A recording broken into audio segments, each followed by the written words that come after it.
학창 시절 수학 문제를 풀어보신 적이 있을 거예요. 수학 문제를 풀던 한 학생이 있어요. 문제를 푸는데 문제를 풀다가 잠깐 고개를 갸우뚱하면서 뒤에 있는 답안지를 얼른 펴서 답안지에 있는 문제풀이를 봐요. 그러다가 맞아 이러고 다시 앞으로 와서 문제를 풀어요. 문제를 풀다가 또 막혔어요. 막히니까 또 뒤에 있는 답을 또 펴서 거기에 있는 풀이집을 또 보는 거예요. 그러면서 맞아 이러고 다시 또 앞으로 왔어요. 문제를 또 풀었어요. 한 서너 번 더 그랬어요. 그리고 나서 문제를 다 풀었다고 동글뱅이 쳤어요. 여러분 문제를 풀었어요? 안 풀었어요? 문제를 풀었어요? 안 풀었어요? 문제를 사실 안 푼 거죠.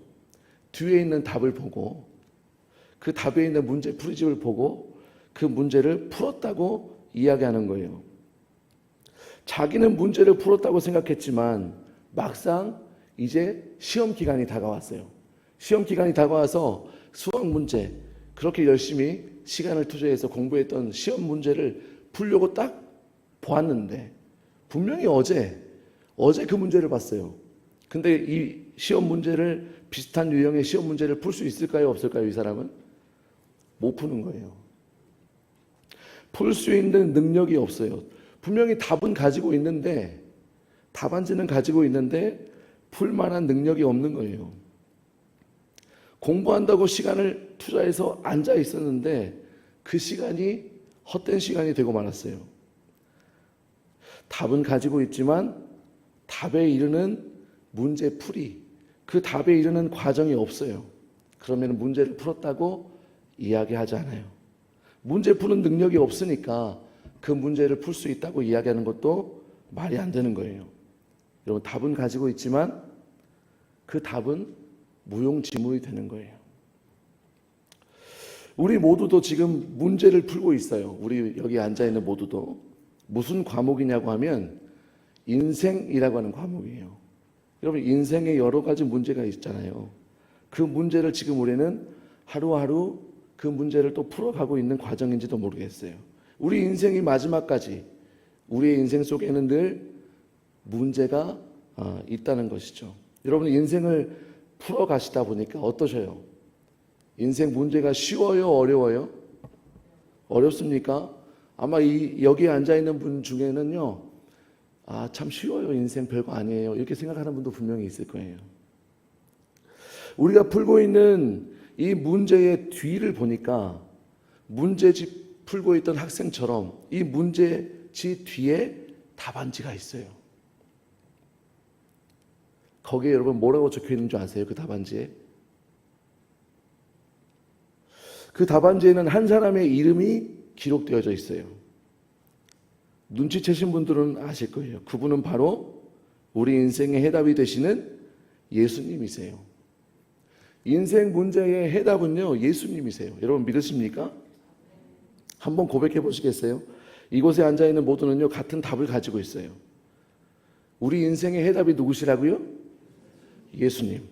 예수님이 바로 우리 인생의 해답이세요. 그런데 여러분 고민해야 될 문제가 있어요. 우리가 답안지는 들고 있는데 그 답에 이르는 과정, 그 과정이 없었던 학생을 다시 한번 기억해 보세요. 여러분 혹시 우리는 예수님이라고 하는 답안지는 들고 있지만 우리 인생의 문제를 예수님이라고 하는 그 해답지까지 가는 과정의 문제, 그 문제를 해결할 수 있는 능력이 여러분한테 있는지, 그것이 우리에게 있어서 아주 심각하게 중요한 문제가 되어야 해요. 답은 들고 문제는 풀고 있는 것 같은데요, 정작 문제를 진짜로 풀어가고 있는지, 예수님이라고 하는 그 정답으로 내 인생의 어떤 문제들이 해결받았었는지, 여러분 이렇게 질문한다면 여러분 뭐라고 대답하시겠어요? 여러분 인생을 예수 그리스도라고 하는 그 해답으로 잘 풀어가고 계시는지요? 만약에 이 질문에 네, 저는 예수님을 의지하여 예수님을 내 인생의 해답으로 삼고 저는 인생을 잘 해결하고 있어요 라고 답하지 못한다면 우리는 모든 문제 앞에, 인생의 모든 문제 앞에 주저앉을 수밖에 없어요. 오늘 인생의 문제를 푸는 능력이 우리 가운데 임하기를 축복합니다. 저는 이제 기사를 통해서 한 가족을 알게 되었어요. 이 가족이야말로 인생을 살면서 진짜 어려운 문제를 만났어요. 그분은 이상훈이라고 하는 분인데 강릉 급발진 의심사고의 희생자 이도현 군의 아버지예요. 이 사건은 2022년 12월에 이 도현이의 할머니가 운전하던 차가 급발진이 의심되는 일이 발생하게 돼요. 그래서 한 1km를 내달린 끝에 지하도에 이 차가 처박히게 되었어요. 그리고 우리가 알다시피 손자는 죽음에 이르게 되었고 할머니는 크게 다친 사건이에요. 기사를 보니까 이 가족이 예수 믿는 가족이었어요. 그 사실을 제가 알게 되었어요. 여러분, 아버지, 이 도영군의 아버지의 말을 들어보니까 이 아이가 굉장히 활달한 아이였대요. 운동에도 재능이 있고요. 친구들하고도 굉장히 활동적으로 잘 교제를 맺고 학교에서는 밴드부에서 드럼도 치고 또 마라톤 대회 같은 데 나가서 입상도 하고 아주 활발한 학생이었다고 그래요. 그리고 사고가 났던 그날 그 새벽까지 자기 아들과 함께 축구 경기를 TV로 보면서 응원했었대요. 근데 그날 이 사고가 일어나게 된 거죠. 그 새벽에 같이 축구 경기를 응원했던 그 아들을 이 아버지는 응급실에서 만나게 되었어요. 그리고 차갑게 식어가는 아들의 손을 붙잡고 아버지 이상훈 씨가 이렇게 절규하는 거예요. 내가 얼마나 많은 죄를 지었길래 도연이를 하나님이 데려가시는 건지, 그렇게 데려가실 거면 주시지나 마시지. 이렇게 하나님 앞에 원망을 쏟아냈다는 거예요. 자기가 운전했던 그 차에 손자가 타고 있었는데 사고가 나고 자기는 살고 손자가 죽었다는 거예요. 여러분, 이런 인생의 문제를 누가 풀 수 있겠어요? 그럼에도 불구하고 우리가 아까 이야기했듯이 우리는 인생의 답을 가지고 있다고 그랬어요. 예수님이라고 하는 답. 이 문제를 풀지 않고 놔둘 수 없잖아요. 풀어야 되잖아요. 어렵지만, 힘들지만, 괴롭지만 이 문제를 풀어나가야 하는 것이죠. 여러분, 그런데 이 기사 말미에 이상원 씨가 이런 고백을 합니다. 도윤이가 천국에 있다는 것을 확신합니다. 하나님께서 그곳에서 더 많이 너를 사랑해 주시고 품어주시리라.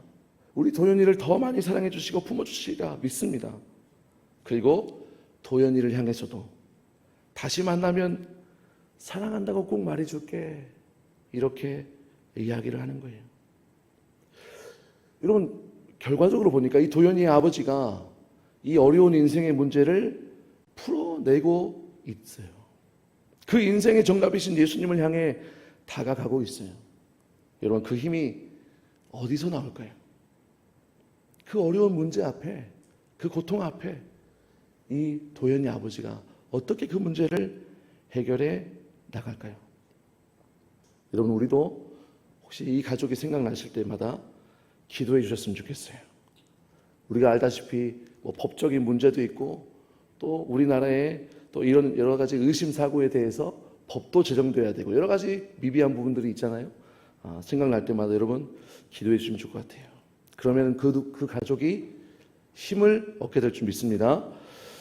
오늘 본문에서는 문제를 만난 사람들이 등장합니다. 엘리야, 엘리사 시절에 일명 선지자 학교가 운영되었어요. 엘리사는 이 선지자 학교의 교장과 같은 역할이에요. 38절에 나와 있는 것처럼 그들도 흉년으로 힘겨워하고 있어요. 그래서 엘리사가 길갈을 찾아갔죠. 그리고 이 수련생들을 돌보기 위해서, 그리고 그들에게 뭔가를 먹이기 위해서 그 곳을 찾아갔어요. 길갈이라고 하는 장소입니다. 그리고 게하시를 통해서 큰 솥에 국을 준비하게 했어요. 근데 한 사람이 들로 나갑니다. 여러분, 어려운 시절을 겪어보신 분들은 알겠지만, 저도 부모님에게 들은 이야기지만, 집에서 어려운 시절, 가난했던 시절에는 반찬 한 개도 먹기가 어렵잖아요. 보릿고개를 넘어가기가 힘들잖아요. 많은 자녀들이 있는, 그때는 다 3대가 같이 살고 있으니까 많은 가족 구성원들이 있는데, 그들에게 뭔가를 먹이려면 대부분 국을 끓이든지 그렇게 해서 양을 늘려야 되는 거죠. 근데 국을 끓이는데 국 안에 건더기는 없어요. 아마 이 시절에도 그런 어려움이 있었던 것 같아요. 그래서 한 사람이 들로 나가서, 야, 이 국을 끓이는데 건더기라도 좀 몇 개 더 넣어보자, 그런 마음을 가지고 들로 나가서 어떤 식재료를 가져왔어요. 그리고 그것을 요리해서 국을 끓입니다. 근데 국이 완성되자 이제 배고픈 사람들이 국을 허겁지겁 먹기 시작했어요. 그런데 그 국을 먹은 사람들이 하나 둘 이상한 증세가 나타나기 시작했어요. 점점 심각해지는 거예요.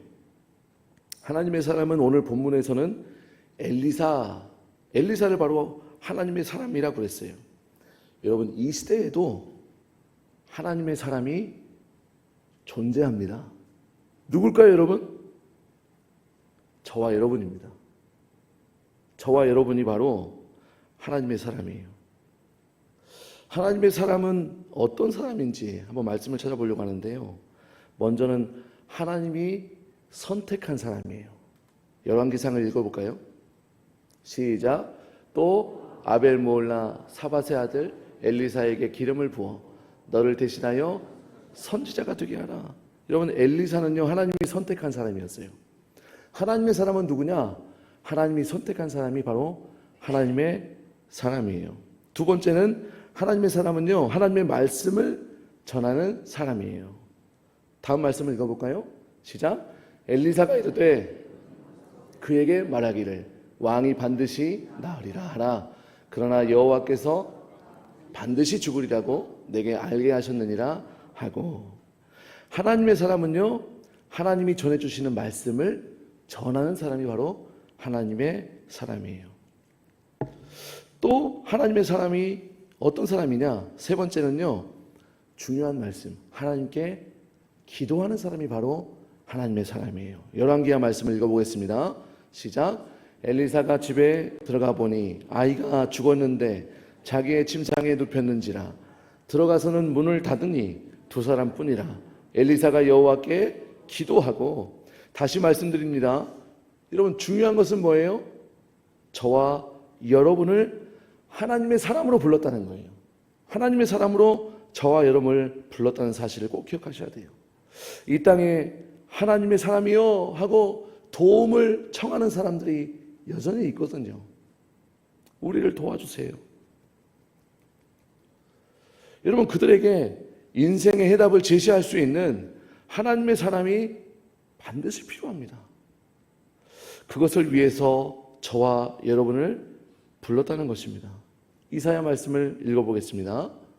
시작. 야곱아, 너를 창조하신 여호와께서 지금 말씀하시느니라.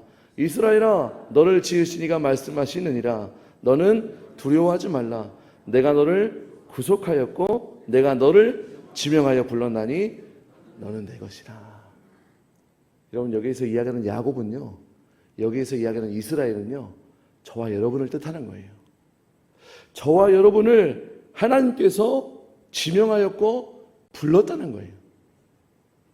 여러분, 그 사실을 믿으십니까? 왜 부르셨을까요? 오늘 본문처럼 하나님의 사람 엘리사처럼 그렇게 살게 하기 위해서, 문제의 해답을 주는 사람으로 인생에서 그런 문제를 당한 사람들에게 인생의 해답을 주는 사람으로 사용하도록 하나님께서 우리를 부르셨다는 사실이에요. 여러분, 그러기 위해서 우리가 먼저 그 문제의 해답에 이르러야 된다는 거예요. 우리가 답은 가지고 있잖아요. 예수 그리스도가 답은 가지고 있지만 우리가 그 문제를 풀 수 있는 능력이 우리 가운데 있느냐 하는 거예요. 그 능력이 바로 기도인 것입니다. 하나님의 사람은요, 기도하는 사람이에요. 한번 따라해 볼까요? 하나님의 사람은 기도하는 사람입니다.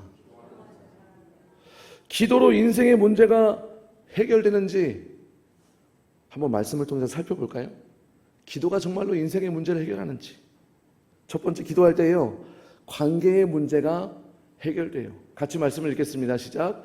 여호와께서 그에게 임신하지 못하게 하심으로 그의 적수인 브닛나가 그를 심히 격분하게 하여 괴롭게 하더라.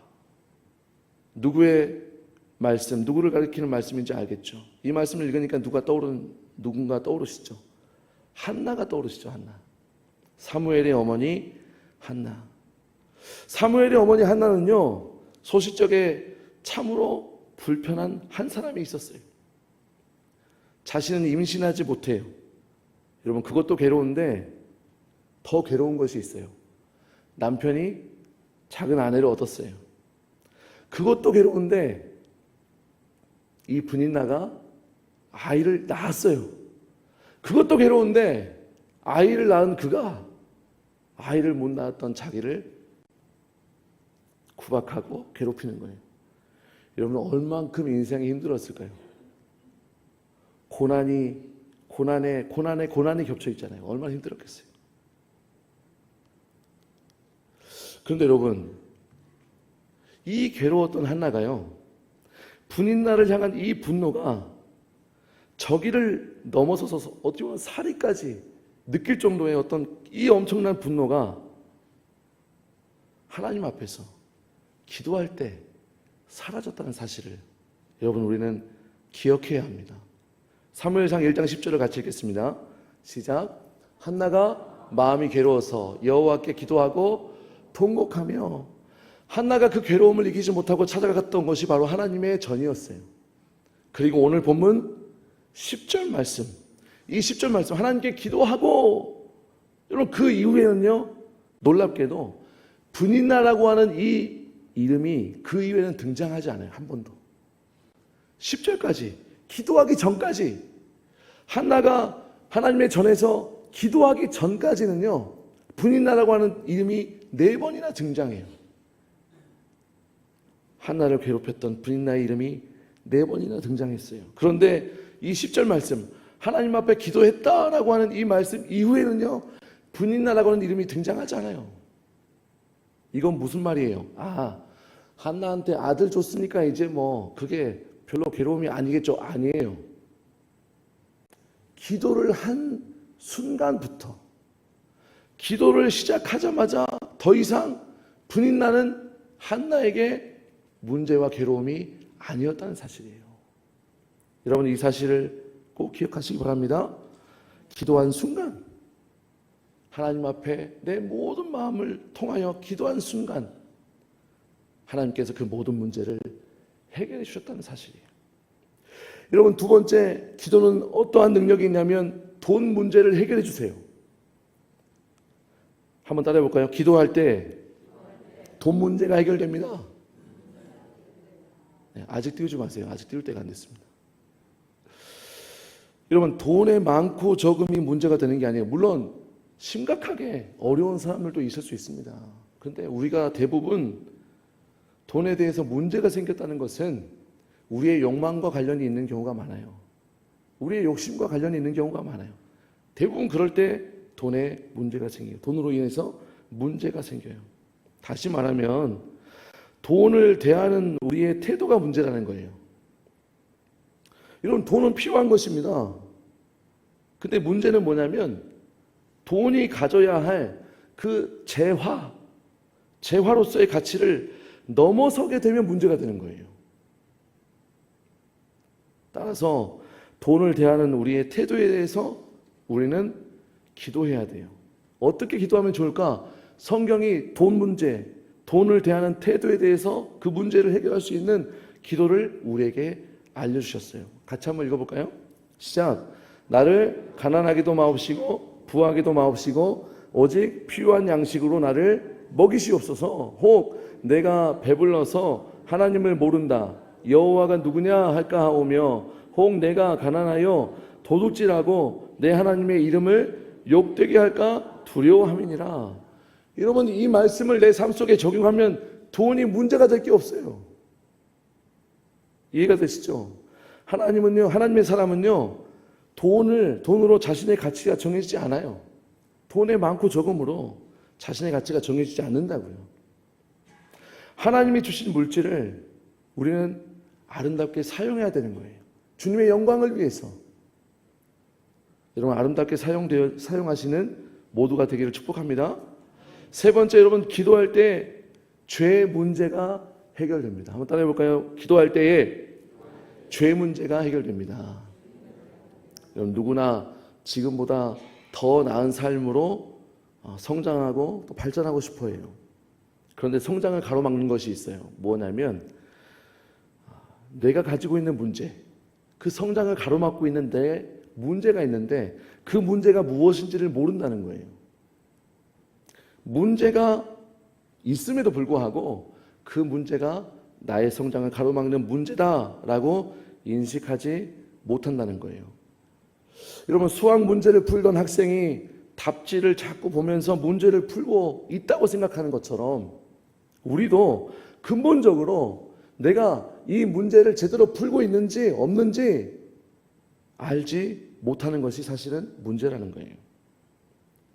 하나님의 사람인 우리는요, 한 가지 문제가 있어요. 뭐냐면 기도하지 않는 것을 문제로 여기지 않는다는 사실이에요. 말씀을 읽어볼까요? 시작. 나는 너희를 위하여 기도하기를 쉬는 죄를 여호와 앞에 결단코 범하지 아니하고. 사무엘은 왕정시대 이전에 사사입니다. 사사로서 하나님이 부여한 능력으로 이스라엘 나라를 다스렸어요. 그런데 이 사사인 사무엘이 무엇으로 나라를 통치하신 줄 아십니까? 기도로 나라를 통치했어요. 말씀을 읽어보겠습니다. 시작.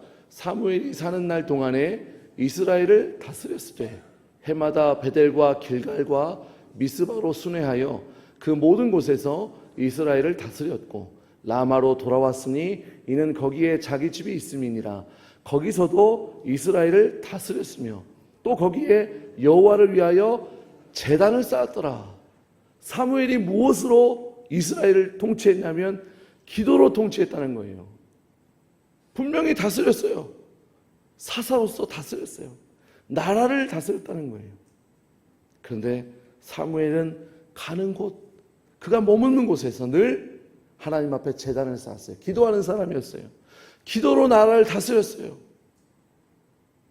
적군이 쳐들어오면 기도로 물리쳤어요. 나라에 어려움이 닥쳐오면 기도로 그 문제를 해결해 나갔어요. 근데 그 이후로 왕정이 시작됐고 이렇게 쭉 역사가 흘러오면서 기도로 나라를 다스린다고 하는 말이 허황된 말처럼 느껴지잖아요. 우리는 지금요. 어떻게 기도로 나라를 다스려? 우리에게는 답이 정해져 있어요.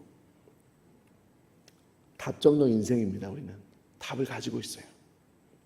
하나님의 사람으로 인생의 수많은 문제를 만나면 이제는 우리가 그 답을 향해서 뚜벅뚜벅 걸어나갈 수 있는 힘이 있어야 돼요. 그 힘이 무엇이냐면 기도하는 것이에요. 이 말씀이 부디 레마의 말씀으로 여러분 각자에게 임하시기를 축복합니다. 여러분, 문제를 만나면 자연스럽게 기도하자, 같이 기도하자, 내가 기도할게, 이러한 좋은 문화들이 우리 복된교회 안에 넘쳐나게 원하고, 또한 그 기도를 통하여서 하나님의 살아계심, 또 예수 그리스도의 능력, 그 능력이 우리 가운데 체험되어 지시기를 주님의 이름으로 축복합니다.